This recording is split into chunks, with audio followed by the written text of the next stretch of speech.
میری والدہ جس کے میں بہت پیار کرتا تھا وہ مجھے سارا وقت کہتی رہتی تھی، میں سمجھتا تھا ان کو کیا پتا، دنیا تو یہ آگے نکل گئی ہے، یہ تو پرانی باتیں کر رہی ہیں. میں تو یہ اندر سے ان کے سامنے والد صاحب کے ساتھ جمعے کی نماز پہ بھی چلا جاتا تھا، یہ نہیں پتا کہ نماز میں پڑھ کیا رہا ہوں، کہ مانگ رہا ہوں سیدھا راستہ اور لگا ہوں دوسرے راستے پہ. اس لیے میں چاہتا ہوں کہ ہمارے بچوں کو یہ نہ ہو.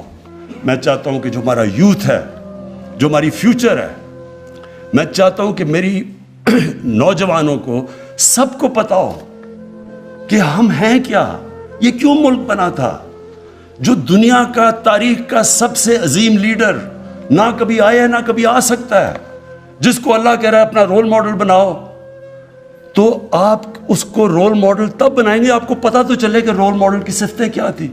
آپ جب تک ان کو یہی نہیں بتائیں گے کہ وہ کیسے اٹھا کے انہوں نے ٹوٹے پھوٹے عربوں کو دنیا کی امامت کروا دی، تو لوگوں پتا تو چلے لوگوں کو کہ وہ کیا صفتیں تھی. ہماری یونیورسٹیز میں، سکولز میں کبھی بھی جب تک ہم ان کو صحیح معنی میں اپنے نبی صلی اللہ علیہ وسلم سے عشق کرانے، ہم عشق کرتے ہیں نا، لیکن ان کی جب تک ہم بتائیں گے نہیں، لیڈر ہی نہیں بن سکتے، کہ ان سے بڑا لیڈر آیا ہی نہیں. وہ کیسا لیڈر تھا جس کو دیکھ کے سارے لیڈر بن گئے. ایک کتاب ہے دی عرب کانکویسٹ، انگریز نے لکھی ہوئی ہے. وہ اس کتاب کے اندر بتاتا ہے کہ جو جنرل بنتا تھا وہ جا کے وہ کام کر دیتا تھا، یعنی کوئی سوچ ہی نہیں سکتا تھا، کسی کا نام بھی نہیں ہوتا تھا جا کے بڑا. یہ سوچ لیں کہ دنیا کی تاریخ کا خالد بن ولید شاید ہی دنیا کی تاریخ میں اتنا بڑا کوئی جنرل آیا ہو، وہ کبھی جنگ ہی نہیں ہارے تھے. حضرت عمر ان کو کہتے تھے کہ نہیں تم چھوڑو، کسی اور کو میں کمانڈ دینے لگا. تو یہ اتنے زیادہ عظیم لوگ کیسے بن گئے؟ اس کے اوپر تو ریسرچ کریں، بتائیں تو صحیح کہ وہ کیا صفتیں تھیں، ہمارے نبی کی کیا صفتیں تھیں کہ انہوں نے ساروں کو لیڈر بنا دیا. تو ہمیں تو سب سے بڑا مسئلہ پاکستان میں لیڈرشپ کرائسس ہے، ہمیں تو لیڈر ہی نہیں یہاں ملتے. اب جو پاکستان سے ہوا ہے یہ لیڈرشپ کی وجہ سے یہاں پہنچے. تو ان کی جب ہم بچوں کو، نوجوانوں کو، ان کو آگے سے جب، اور یہ تو ہم دھوم دھام سے مچائیں گے، اور میں اپنے سارے ایم این ایز کو، سارے منسٹرز کو کہہ رہا ہوں کہ اس ہفتے میں آپ نے پوری طرح شرکت کرنی ہے، حصہ لینا ہے، ایک ایسا ربیع الاول بنانا ہے جو کبھی پاکستان کی تاریخ میں نہیں بنا. یہ تو دوسری ہے فحاشی. اب دیکھیں، یہ جب انسان فحاشی کی بات کرتا ہے تو یہاں ایک طبقہ ہے کہتا وہ اپنے آپ کو لبرل ہے، وہ شور مچا دیتا ہے کہ جی دیکھیں بہت بڑا ظلم ہو گیا، یہ کیا باتیں کر رہے ہیں، یہ پتہ نہیں ہمیں پیچھے لے کے جا رہے ہیں، کس طرح کی باتیں کر رہے ہیں، اور وہ کہتے ہیں اپنے آپ کو لبرل ہے. دیکھو میں 18 سال کی عمر میں جب وہاں گیا تو میں پھر سے آپ کو بتاؤں کہ انگلینڈ میں اس وقت ایک بڑی تبدیلی آ رہی تھی، ایک sex, drugs and rock and roll revolution تھی جو آ رہی تھی، اور وہ اس نے ان کا سارا معاشرہ تبدیل کر رہا تھا. تو میں اپنے یہ جو لوگ ہیں یہاں، کیونکہ یہ مغربی معاشرے کو جانتے نہیں ہیں، میں وہ آدمی ہوں جو اندر رہ چکا ہوں، جس کو اپنایا، جس کی بچے بھی وہاں ہیں، میں اس کو اندر باہر سے جانتا ہوں. اور میں نے اپنی آنکھوں کے سامنے اس معاشرے کے اندر چینج آتے دیکھا. وہ کیا چینج تھا؟ جب آپ معاشرے میں جو sex, drugs and rock and roll کا مطلب کہ انہوں نے فحاشی عام کر دی. پہلے فلمز ہوتی تھی اڈلٹ اونلی، وہ آہستہ آہستہ ان فلموں کے اندر وہ چیزیں آنی شروع ہو گئیں جو پہلے نہیں آتی تھی. جیسے جیسے اس میں وہ جو انگلینڈ کا، جیسے سوسائٹی پرمیسو ہوتی گئی، فحاشی بڑھتی گئی، اس کا ڈائریکٹ امپیکٹ پڑا ان کے فیملی سسٹم کے اوپر، خاندانی نظام کے اوپر ڈائریکٹ. جب کوئی وجہ ہے نا، میں یہ چاہتا ہوں کہ ہمارے ملک میں ریسرچ کیوں نہیں ہوئی ابھی تک، کیوں نہیں ہمارے اسکالرز نے بیٹھ کے دیکھا کہ کیوں یہ پردے کا کانسیپٹ ہے کیا؟ پردہ صرف یہ نہیں کہ عورت اب پردہ کر لے یا آدمی کپڑے، پردہ ایک اوور آل کانسیپٹ ہے کہ معاشرے میں فیملی سسٹم بچانے کے لیے آپ کو کرنا چاہیے. یہ ہمارے اسکالر کو کرنا چاہیے تھا، کیونکہ جیسی جیسی مغربی انفلوئنس آ رہا ہے، یہاں ایسے لوگ ہیں جو پورا وہ اپنا لیتے ہیں مغربیت، یہ نہیں ان کو پتا کہ اس کے اثرات کیا ہوتے ہیں. ہمارے یہاں اسکالرشپ ہونی چاہیے تھی جو بتائے کہ اس کے اثرات کیا ہیں. ڈائریکٹ امپیکٹ ہماری آنکھوں کے سامنے 14 شادیوں میں صرف 1 طلاق ہوتی تھی. جب میں گیا 1971 میں، اور دیکھتے دیکھتے آج 70% شادیاں ہوتی ہیں طلاقوں کے اندر. اور کیونکہ میں نے دیکھا ہوا ہے کہ طلاق کی کیا بربادی آتی ہے بچوں کے اوپر. میرے بچے، ہماری جو طلاق ہوئی، میں نے خود دیکھا کہ کتنا اس سے بڑا عذاب کچھ نہیں ہوتا. میرا یہ ایمان ہے کہ جو بچوں کے اوپر گزرتی ہے طلاق میں، یہ ایک معاشرے کے لیے سب سے تکلیف دہ چیز ہے، کیونکہ بچوں کو ماں باپ چاہیے. تو جب ایک خاندانی نظام ہمارے سامنے ان کا ٹوٹتا گیا، ہم وہی کلچر جب اپنا رہے ہیں، ہم یہ کیسے سمجھتے ہیں کہ اس کا اثر یہاں نہیں ہوگا؟ میں جب آیا، میں نے اس کو آئی جی سے پوچھا کہ بتائیں کون سی کرائم بڑھ رہی ہے. مجھے انہوں نے کہا جی یہاں سیکس کرائم بڑی تیزی سے بڑھ رہی ہے، ریپ اور دوسرا بچوں سے جو ہو رہا ہے، زیادتیاں کرتے ہیں. وہ میں پھر فالو کرتا گیا. مجھے قصور میں ایک بہت ہی خوفناک قسم کی رپورٹس ہیں جو میں یہاں بات نہیں کروں گا.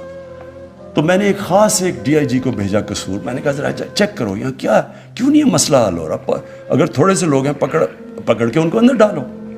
اس نے جو مجھے رپورٹ دی، یعنی تکلیف ہوئی مجھے جس سطح پہ وہ پہنچ چکی ہے.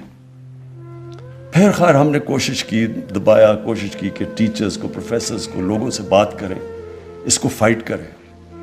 لیکن آہستہ آہستہ مجھے یہ پتہ چلا کہ ہمارے معاشرے میں کوئی اسکالرشپ ہی نہیں ہے یہ بتانے کے لیے کہ یہ جو چیزیں آ رہی ہیں، اور آتی کدھر سے؟ ہالی ووڈ سے جاتی ہے بالی ووڈ، ادھر سے کلچر آ جاتا ہے یہاں.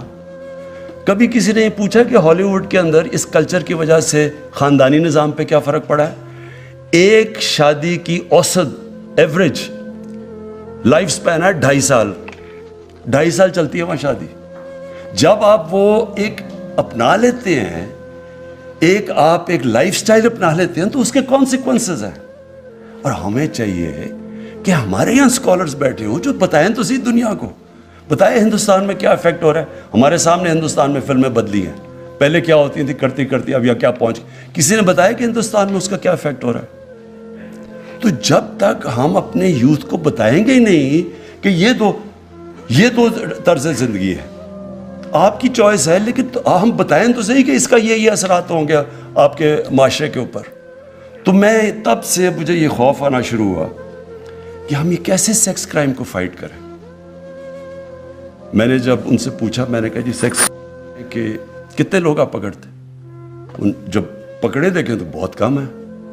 اس نے کہا، آئی جی نے کہا جی لوگ شرم سے نہ عورتیں بتاتی ہیں نہ بچوں، خاندان بتانا چاہتے ہیں کہ جی ہوا کیا ہے.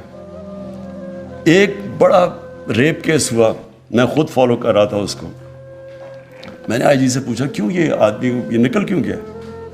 کہتا جی وہ جو خاتون ہے وہ کہتی ہے میں نے نہیں اس کے رپورٹ درج کروانی. اس کو اتنی شرم ہے، وہ دبانا چاہتی ہے.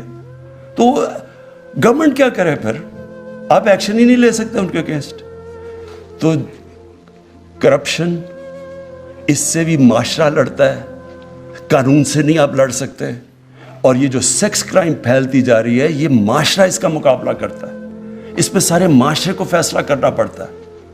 اور اس کے اندر ہماری اسکالرز کی، ہمارے عالم کی بہت بڑی اب ذمہ داری آ گئی ہے. موبائل فون نے دنیا بدل دی ہے، پاکستان نہیں بدلا، دنیا بدل گئی ہے.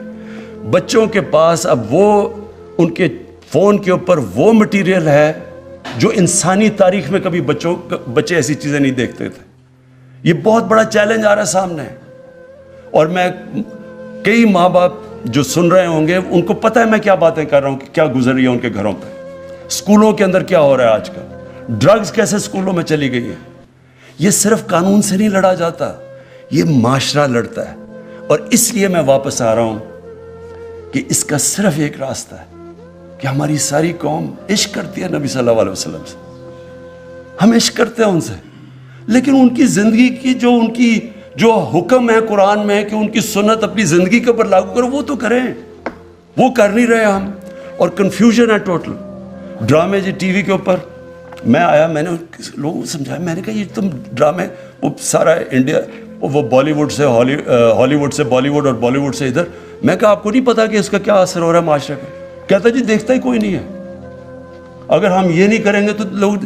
میں نے پھر جا کے پریزیڈنٹ اردوغان سے اس کا وہ جو ارطغرل ڈرامہ لے کے آیا یہاں, اس لیے لے کے آیا ان کو بتانے کے لیے کہ اس میں فحاشی نہیں ہے, وہ سب سے زیادہ دیکھا جاتا ہے. اور اس نے کیوں, پریزیڈنٹ اردوغان نے مجھے بتایا, اس نے کیوں وہاں ترکی میں شروع کیا, یہ پریزیڈنٹ اردوغان نے زور لگا کے یہ سارا کیا تھا, یہ بھی اور بھی ڈرامے اس لیے کیا کہ وہاں تو اس سے بھی زیادہ برا حال ہے. وہاں بالکل ڈیوائیڈڈ ہے, ایک طرف مغربی تہذیب کے لوگ ہیں, دوسری طرف وہ دینی. تو وہاں تو اس نے کہا کہ یار ہمارے بچوں کو تو اپنی تاریخ کا ہی نہیں پتا. تو میڈیا کی بھی بہت بڑی ذمہ داری ہے. یہ جو میں پھر سے جب کہتا ہوں کہ جب ہم یہ لڑیں گے, یہ جو سیکس کرائمز ہیں, یہ جو اپنے معاشرے کو خاندانی نظام بچانا ہے, یہ ہمیں واپس جانا پڑے گا. ہمارے اسکالرز کو بتانا پڑے گا. میں اسکالر نہیں ہوں, لیکن اسکالرز کو بیٹھ کے اس کے اوپر کام کرنا پڑے گا. یہ معاشرے کے سامنے بہت بڑا چیلنج آ رہا ہے اور اس کے بہت برے اثرات ہیں. آج ہی آپ دیکھ لیں پاکستان میں کہ ڈیورس ریٹ کدھر سے کدھر چلی گئی. اچھا جی, اس کے علاوہ دو اور جو میں اناؤنس کرنے سے پہلے, ہمارا کلچر مختلف ہے. جو کلچر بچوں کے سامنے آ رہا ہے, کارٹونز کے, ایک کارٹون بڑا انفلوئنس کر رہے ہیں بچوں کو, اس کارٹون کے اندر کلچر بالکل مختلف ہے. بچوں کے اندر کنفیوژن ہے. تو ہمیں میڈیا سے اپنے بچوں کو اپنی تہذیب کے مطابق, کیونکہ وہاں سے انڈوکٹرینیشن شروع ہو جاتی ہے, بچوں کو بتانا چاہیے کہ دوسرا طرز زندگی بھی ہے.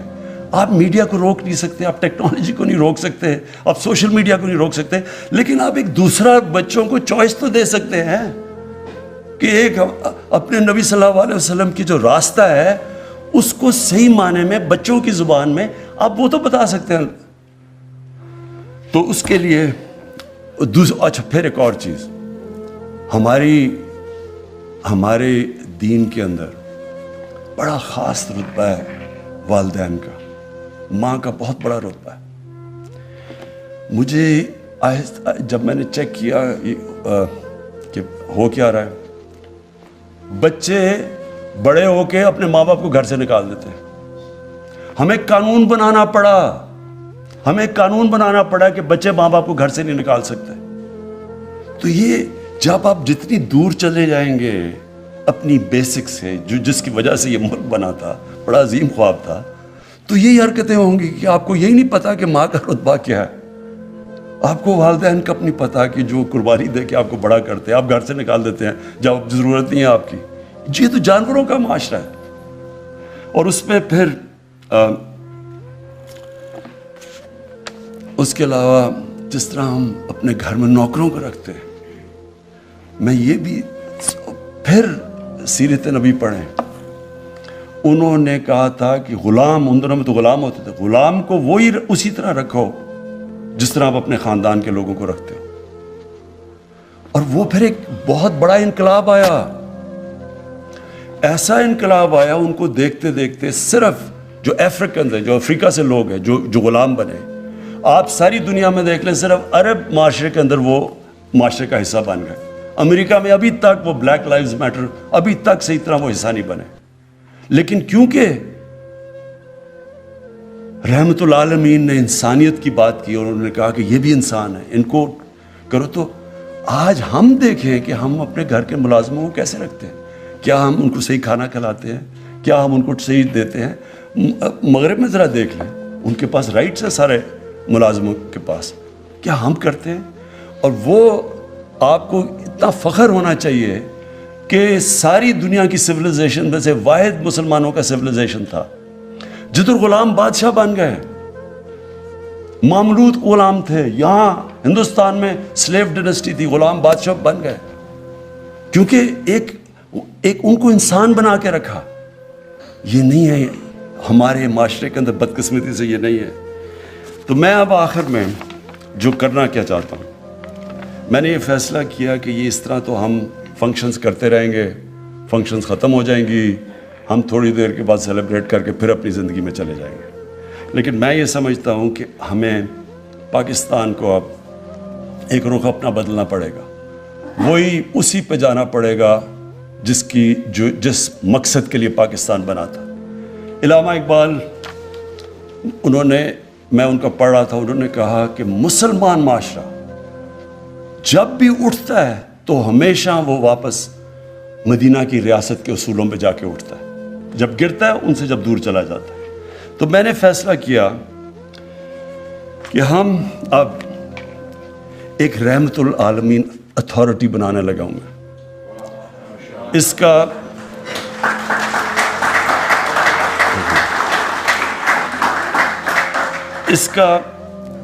کا مقصد یہ ہے کہ ان کی زندگی اس اتھارٹی کے اندر اسکالرز ہوں گے جو کہ ان کا سارا وقت مقصد ہوگا کہ نبی صلی اللہ علیہ وسلم کی زندگی، بچوں کو کیا پڑھانی ہے، بڑوں کو کیا پڑھانی ہے، کیسے اپنی زندگی میں لے کے آنی ہے، ان کو ریلیونٹ کیسے کرنا ہے اپنی زندگی میں۔ تو اس کے لیے پہلے تو میں ایک چیئرمین، اچھا اس کا تو پیٹرن میں خود بنوں گا، لیکن چیئرمین ہم جس کی بڑی تفسیر کے اوپر جس نے کتابیں لکھی ہوئی ہیں، جس کا کمانڈ ہے، جو کہ ایک اسکالر ہے، اس کو ہم اس کا چیئرمین ابھی ہم ڈھونڈنا شروع کر دیا ہم نے، اس کیلیبر کا آدمی۔ اس کے اوپر ایک انٹرنیشنل ایڈوائزری بورڈ بنے گا جس میں دنیا میں جو ٹاپ مسلمان اسکالرز ہیں ان کو ہم ایڈوائزری بورڈ کے اوپر لے کے آئیں گے۔ کئی نام بھی ہم نے ابھی دیکھ لیے ہیں، ان کو اپروچ بھی کر رہے ہیں کہ اوپر سے ایک انٹرنیشنل بورڈ بنے گا، نیچے یہاں ایک چیئرمین ہوگا رحمت العالمین اتھارٹی کا۔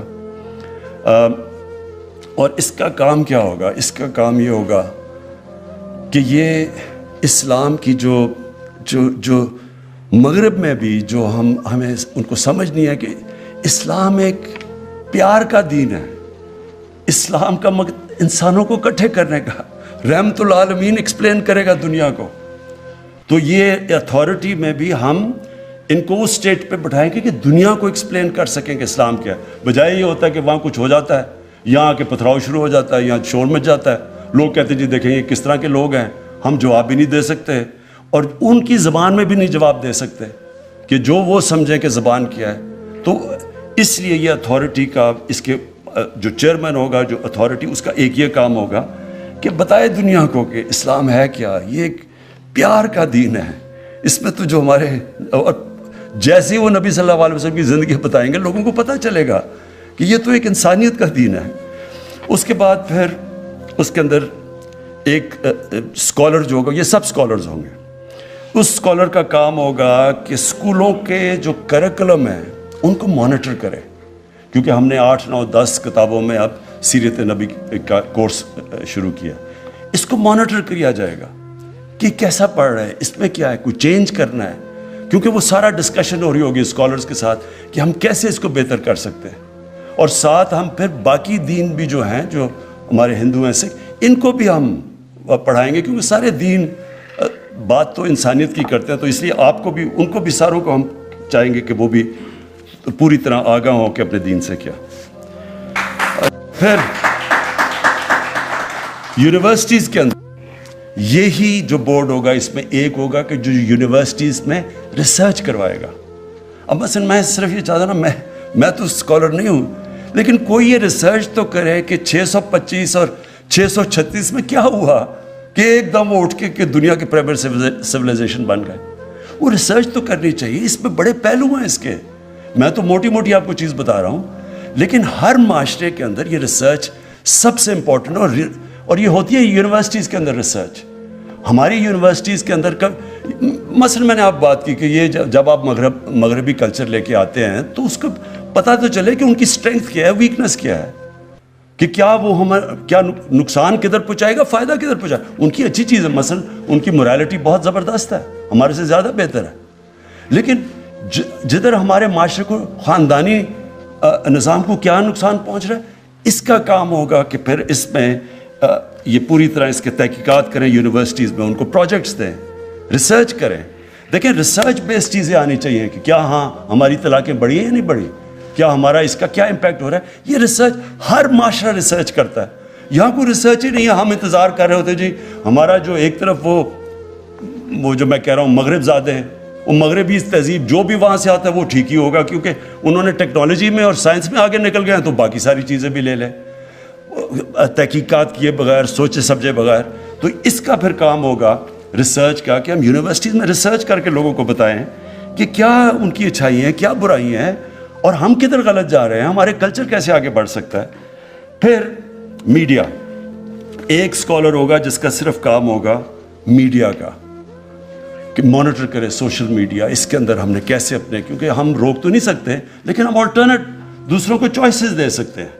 تو وہ ایک میڈیا کا وہ کرے گا, اور دوسرا ٹی وی کے اوپر, میڈیا کے اوپر, اور پھر پرنٹ کے اوپر.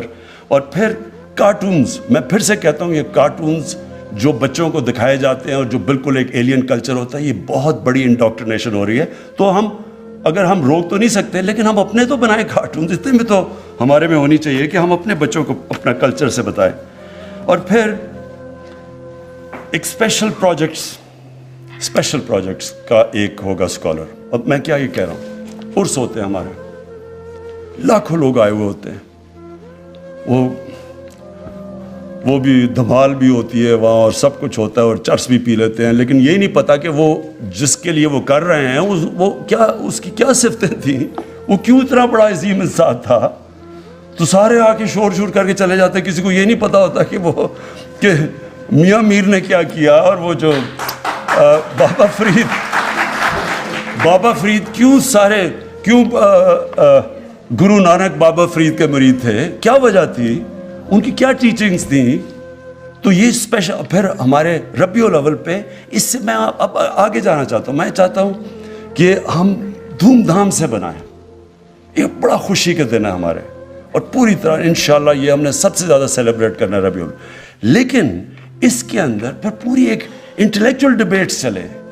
آپ کو پتہ ہے مسلمان جب عروج میں تھا, مجھے تو تکلیف ہوتی ہے کہ تو اپنی تاریخ پڑھ کے, کہ 800 کے اندر 9th سینچری میں مسلمانوں میں ڈبیٹس کیا چل رہی تھی, رائٹس آف چائلڈ, کہ بچے کا کیا حقوق ہونے چاہیے. یعنی وہاں پہنچے ہوئے تھے. اور آج ہم دیکھیں کہ ہمارا کوئی اپنی ریسرچ ہی نہیں ہے کہ ہمارے بچوں کے اوپر یا کیا امپیکٹ پڑ رہا ہے. تو میں چاہتا ہوں کہ اب جو ہماری, جب ہم سیلیبریٹ کریں تو اس میں انٹلیکچوئل سامنے آئیں, بتائیں کہ جناب آپ, ہم کیوں یہ سیرت نبی پہ چلنا چاہتے ہیں. تو اس لیے یہ بھی میں نے اسپیشل پروجیکٹس کے لیے ایک ہوگا جو سارا جائزہ لے گا, جتنے ہمارے ریلیجس, جتنے بھی ہمارے ہم مذہب محرم ہیں, اس میں بھی بتائیں تو صحیح کہ وہ حضرت امام حسین کی قربانی کیا تھی, کیوں اصول زندگی سے زیادہ بہتر ہو سکتا ہے. یعنی میں چاہتا ہوں کہ اس کے اوپر اب اور لیول کے اوپر ہم لے کے جائیں اپنے ساری جتنے بھی ہماری دینی فنکشنز ہیں. ہر دین کی فنکشن کے پیچھے ایک فلسفہ ہوتا ہے. میں آپ کو پردے کے پیچھے ایک فلسفہ ہے, کسی نے بتایا کہ کیا وجہ ہے, کسی نے کسی کو ایکسپلین کیا ہے. تو انشاءاللہ یہ ہماری ریسرچ کرے گی, اور اسپیشل پروجیکٹس. آخر میں جی میں یہ چاہتا ہوں کہ ہمارا جو یوتھ ہے وہ اس کو وہ نہ اسے ہو جو میرے سے ہوئی جب میں پہلی دفعہ برطانیہ گیا. مجھے کوئی سمجھ نہیں تھی, میری کوئی گراؤنڈنگ نہیں تھی اپنے, مجھے اپنی نبی صلی اللہ علیہ وسلم کی زندگی کا کوئی صحیح معنی میں علم نہیں تھا.